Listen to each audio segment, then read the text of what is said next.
So we have Doug on the line, we have Tom, Josie, Layla, and Catherine. And then since we just had your presentation, Doug, and let me unshare so we can see all of our faces. Why don't I start with a question for you, which is you mentioned residents' preferences and needs and their preferences for cooking systems. How can cities support education on residents' decarbonization plans to help them make informed choices about their homes? So what do you see jurisdictions' roles there?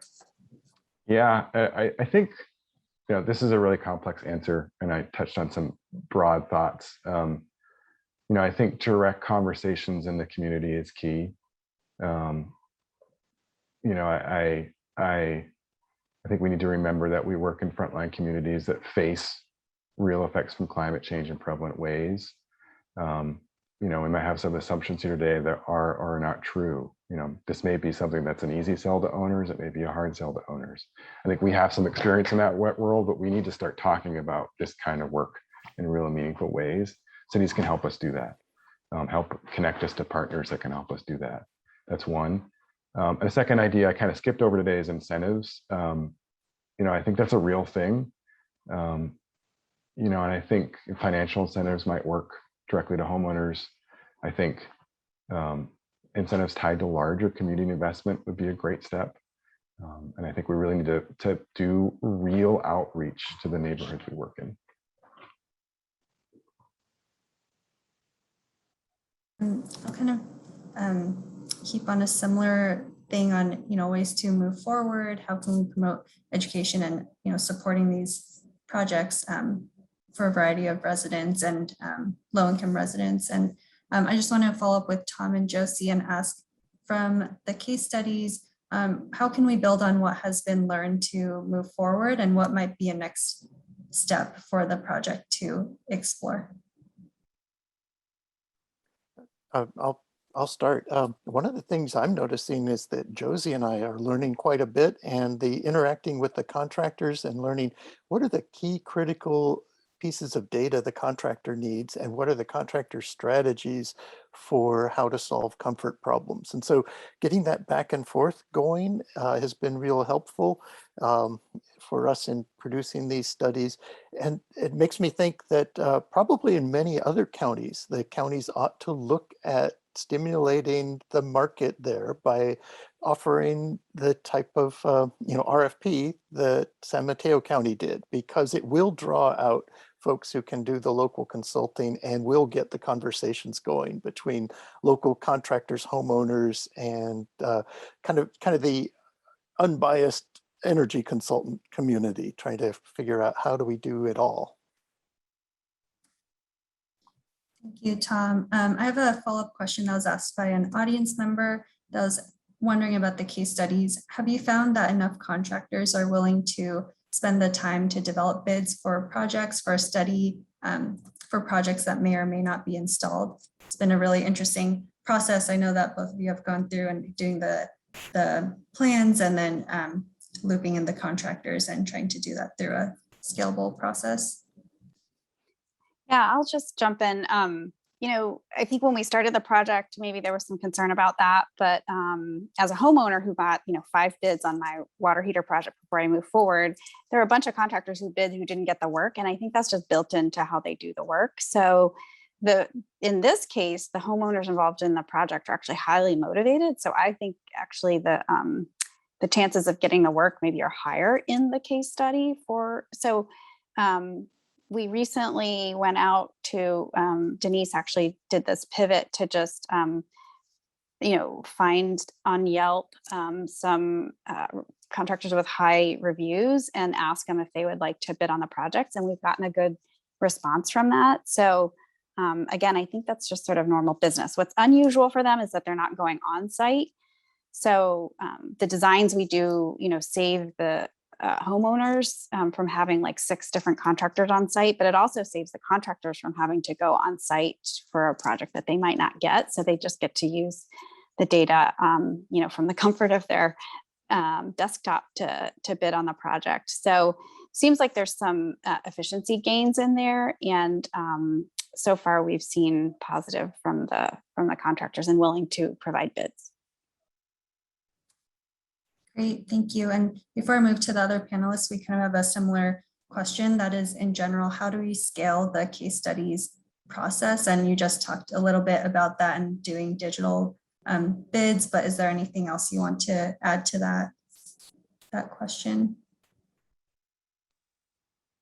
Yeah, And I Tom, think too. one of the things that Tom and I are seeing is that there's a lot of, when we go to a home, we're gathering about 500 pieces of data about the home. So we measure every window, we measure the dimensions of the home, we get all of the volts and amperage ratings from the nameplates for all the major appliances. So there's just a lot of data to gather. So I think there's probably some innovation that could happen on how do you gather that data for the home, and then how do you create these plans very rapidly and get them out to contractors to bid. So I think it's a very interesting area where there could be some interesting innovation. Thank you. I have a question for Leila and Catherine, which is, what would you like to see piloted to support all electric homes that hasn't been tried yet? So if you had a wish list item and were able to kind of snap your fingers, make it happen, what would that pilot look like? Can I go ahead? So Yes, I've been thinking about this a lot. I guess I'm a dreamer. So my dream with the idea of the liaison too would be if basically on the BayREN end, there's a liaison, and on the HOA end, there's a liaison. And those people work together and they do the research. We know, like, all of this is public information. We know how old these houses are, for example. So if they start with the houses that are the oldest and that are most likely to be needing their, their major appliances to be replaced, then they could actively contact those homeowners and say, look, we know that your water heater is going to need to be replaced soon. So is your heater, and these are some alternatives that could work for your house. We already worked with your HOA, we already got their approval, maybe even ideally county approval is already included. And here are some contractors who would be interested in doing this. And then basically on the homeowner end, it ends up really easy because they need to just figure out, how to finance it, and then they can move forward. Maybe there are some incentives or rebates that are already built in as well. I've been thinking that would really be awesome. Like I said before, I mean, you could be potentially using your plan for a number of houses all at once. And yeah, go ahead, Catherine. I guess what I would love to see on my wish list is I have had the benefit now of seeing Tom and Josie's plan, which is amazing and detailed and has sort of our wish list items in it, which is fantastic. The one thing I would love to be able to see is some data around the sort of reduction in my carbon footprint as a result of making these changes, right? Like some positive feedback loop would be fantastic. And, I imagine maybe I'll eventually see it by just looking at my gas and electric bill, but some expected savings in carbon footprint and sort of the operational cost of my home would be amazing. Thank you for sharing that.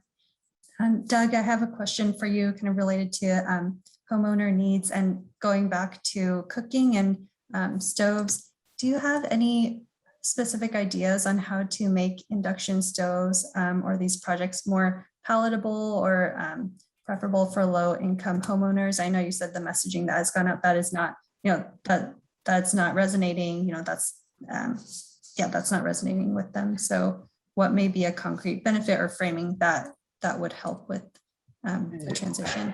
Yeah, this is really tricky, right? And I think personally, I don't have a good answer. I rent. So, but if I ever own, I would like to decarb the home, right? And I've been working with my partner being like, we won't have a gas stove. And she's like, yes, we will. And I'm like, no, really, here's why, right? So I think it needs to be a long-term approach with homeowners. I think one of the main things that I always focus on is indoor air quality and indoor and health, right? Combustion appliances are really bad for us to have in the home. We know that. There's a lot of data.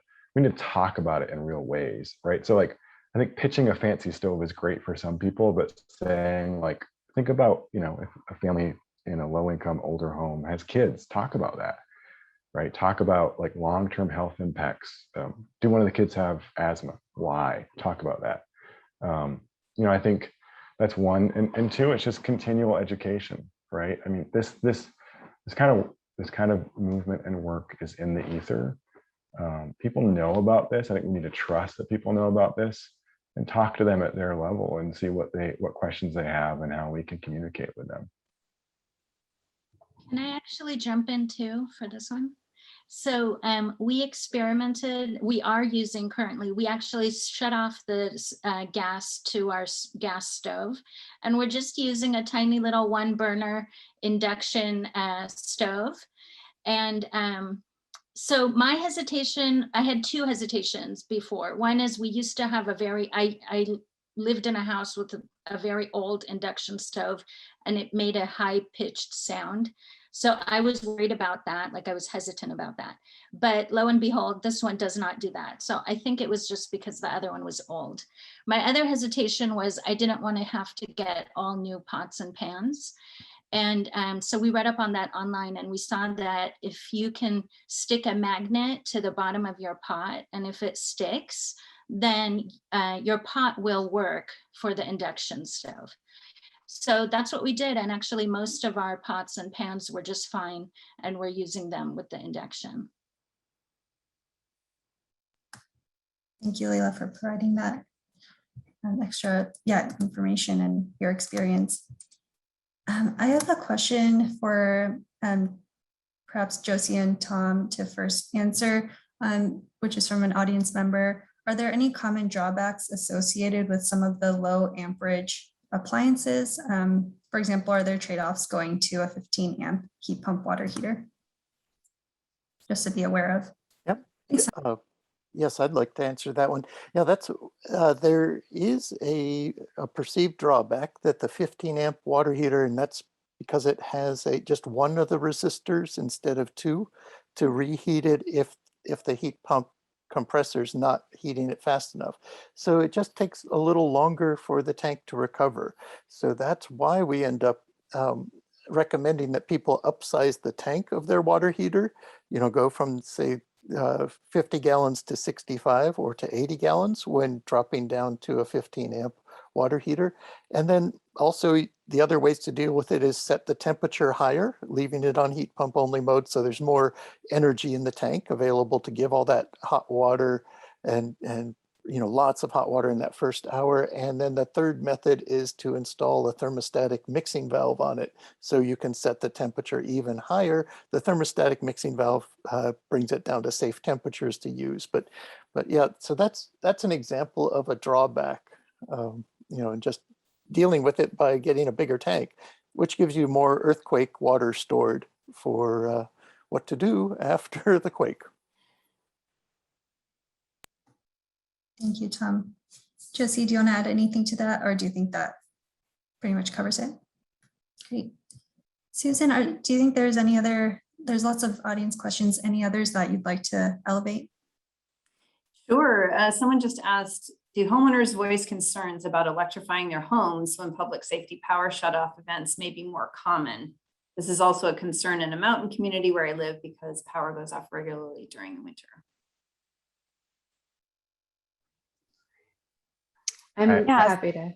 Yeah. I was gonna send it over to Catherine actually, because this was a concern that she voiced, and one of the reasons she wanted to electrify and get a battery. But I'll let Catherine talk to that. Yep, that's right. So we definitely want solar with battery backup for that express reason. We're in an area where there are major power shutoffs pretty regularly. I think last year or 2 years ago there was a 5-day power shutoff in our area, and so we knew we wanted solar. I think we are doing the battery backup because it will allow us to have power and run our appliances during a power shutoff. So yes, I think a huge benefit, and I just love the idea that our home could basically be self-sufficient. So I think the fact that the grid won't always be there for us is not fantastic, but the fact that there's a solution to it that we can implement in our home was really attractive. And I just want to throw in from the financial perspective, when you run the numbers, the battery actually pays for itself, meaning the amount of money you'll save when you switch over with the new time of use rates, especially if you switch over to an EV rate, the amount of money you'll save by using your battery during the 4 to 9 peak time, which is when we're all being asked to conserve, but electricity prices go up during that time. The money you'll save by deploying your battery during that 4 to 9 p.m. will allow you to pay for the battery, the upfront capital cost of the battery.